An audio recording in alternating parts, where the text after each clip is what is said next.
Hi, good morning. ഞാൻ doctor പൊന്നു ശങ്കരപ്പിള്ളൈ, specialist ന്യൂറോളജിസ്റ്റാണ്, Aster hospital, മൊങ്കൂൽ, Dubai. അപ്പോൾ ഞാൻ ഇന്നിവിടെ പറയാൻ പോകുന്നത് കാർപ്പൽ ടണൽ സിൻഡ്രത്തിനെ പറ്റിയാണ്. കാർപ്പൽ ടണൽ സിൻഡ്രം, അതിനെപ്പറ്റി മുമ്പ് ഇംഗ്ലീഷിൽ വീഡിയോ ഉണ്ടായിരുന്നു. ഇത് വളരെ സാധാരണമായിട്ട് ലേഡീസിൽ കാണുന്നതാണ്. ജെൻസിലും കാണാം, ലേഡീസിലാണ് കുറച്ചും കൂടെ കോമൺ ആയിട്ട് കാണുന്നത്.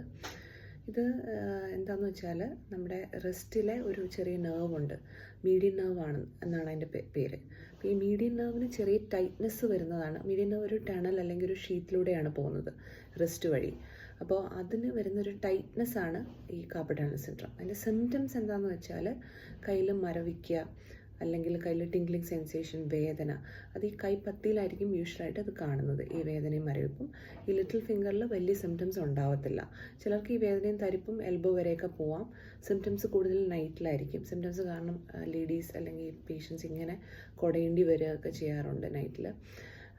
പിന്നെ ഈ സിംറ്റംസ് എന്താ പറയുക, തൈറോയിഡ് ഡിസോർഡേഴ്സ് ഉള്ളവർക്കും ഡയബറ്റീസ് ഉള്ളവർക്കും അല്ലെങ്കിൽ പ്രഗ്നൻ്റ് ആയിട്ടുള്ള ലേഡീസ്, അല്ലെങ്കിൽ കുറേ റിസ്റ്റ് മൂവ്മെൻറ്റ്സ് കുറേ യൂസ് ചെയ്യുന്നവർക്ക്, അതായത് മ്യൂസീഷ്യൻസ്, നമ്മുടെ ടൈപ്പിംഗ് കീബോർഡ് കുറേ യൂസ് ചെയ്യുന്ന IT പ്രൊഫഷണൽസിലൊക്കെ ഇത് വളരെ കോമൺ ആണ്.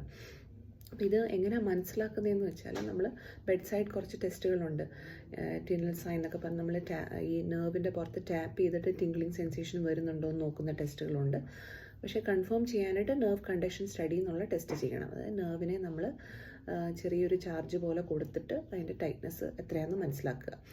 അപ്പോൾ ഈ മൈൽഡ് മോഡറേറ്റ് കേസസ് ഒക്കെ ആണെന്നുണ്ടെങ്കിൽ മരുന്നും ഫിസിയോതെറാപ്പിയും കൊണ്ട് ഒരു പരിധി വരെ നമുക്ക് സിംറ്റംസ് നല്ലോണം കുറയ്ക്കാൻ പറ്റും. സിവിയർ സിംറ്റംസ് ആണെന്നുണ്ടെങ്കിൽ, അല്ലെങ്കിൽ ഈ ടെസ്റ്റിൽ സിവിയർ ആയിട്ടാണ് കാണുന്നതെങ്കിൽ അതിന് റിലീസ് പ്രൊസീജിയർ വേണ്ടി വരും. റിലീസ് പ്രൊസീജിയർ വളരെ മൈനറായിട്ടുള്ളൊരു പ്രൊസീജിയറാണ്. ഓർത്തോ ആൻഡ് സർജൻസ് ചെയ്യാറുണ്ട്. ടൈറ്റായിട്ടുള്ള ഫേഷ്യ ഒന്ന് ജസ്റ്റ് റിലീസ് ചെയ്ത് കൊടുക്കുന്ന പ്രൊസീജിയറാണ് ഇത്. നമ്മൾ സിവിയർ ആയിട്ടുള്ള കാർപ്പൽ ടണൽ സിൻഡ്രത്തിനെ നമ്മൾ ട്രീറ്റ് ചെയ്തിട്ടില്ലെന്നുണ്ടെങ്കിൽ നമ്മുടെ തമ്പിന് വീക്ക്നെസ് വരാം.